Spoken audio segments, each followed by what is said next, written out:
You know you're beginning to get old when people you thought were famous and in the limelight and everybody knew isn't the case. I'm talking about Norman Cousins. Norman Cousins was, in the 20th century, a giant of a journalist. And international, social causes, everything. He was truly a man to be respected and accomplished. Now, in 1979, he developed a serious illness. The diagnosis was never precisely tacked down, but when he was in the hospital and the doctors were testing, he said, you know, the hospital is a fearful place to be when you're sick, and that you should have fun at a hospital. And when his doctors didn't have any reason to object, he moved to a hotel.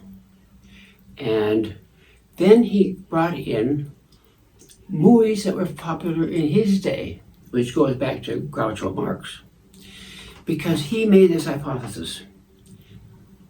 If negative emotions and anger and sadness and remorse are going to take you down and make you worse, doesn't it stand to reason that laughter and good humor, as I call positive humor, may have a positive effect? He got the movies and he watched with a few friends until he laughed. And he laughed pretty hard, and when he laughed, he found something out. The pain, which was part of his illness, diminished. And later, in his conversations with experts, they decided that it must be getting a release of endorphins. Of course, endorphins in 1979 were thought to be children who live in the house all the time. They didn't have parents. Well, he got better. He went home and he improved. Norman went on and died in 1990. So you can see why I expect many of you don't recognize his name or his fame. But he then wrote a book called Anatomy of the Illness as Perceived by the Patient. It was a bestseller.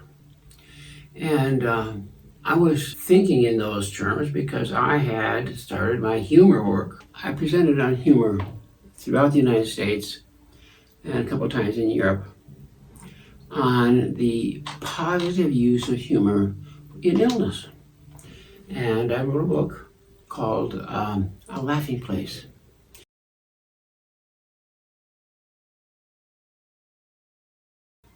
Wrote that in '89. Sold a modest 17,000 copies of my book. And when the pandemic started arriving on the scene, and I was at a point where I was suffering from depression, I rewrote the book. I revised it because some of the stuff about humor was out of date, and released it again just in time for the pandemic to get really big and not sell any books, hardly at all. Well, now that I'm with you and we're working on specifically Parkinson's disease, I thought I can adapt that book also from the pandemic to Parkinson's disease, and I have something to offer. My offer is this: if you open yourself to experiences of laughter, and a lot of times if people are down, they don't feel like that. But that's key. You open yourself to experiences of laughter. You propagate humor. Consciously and intentionally propagate humor, especially with friends and family, that it is going to do you good. Now, is it going to cure cancer? That's what people talked about with Norman Cousins. Norman Cousins says cancer can be cured by humor. No. But you can feel better. I, in my treating myself now with Parkinson's, have considered humor to be one essential part of what I do. Good-natured, positive humor. And here's what I'm suggesting. I'm going to put up a whole series of very funny jokes that I've collected over the years of my humor work. And you will be able to access that library. Anything you want humor, cut it out, paste it, and use it for yourself. But go out of your way to find laughter. And when you laugh, amplify your laughter. It is true, endorphins are released with belly laughter.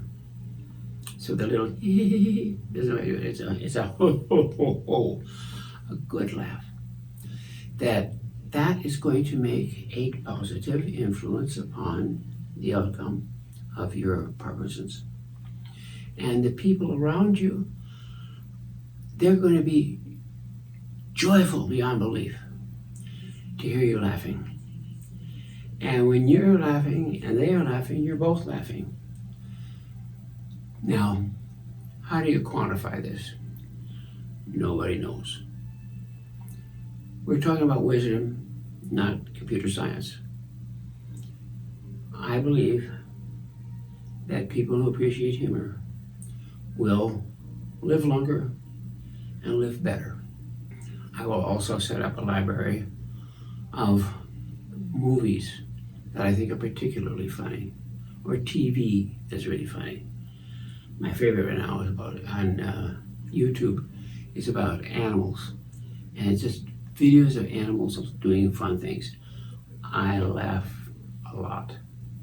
Consciously amplify laughter when you're laughing. Do your best to laugh with others when they're laughing. Enjoy. So, there you have it. And while they say humor is the best medicine, it's also the cheapest medicine you can get. So, enough said. Go laugh.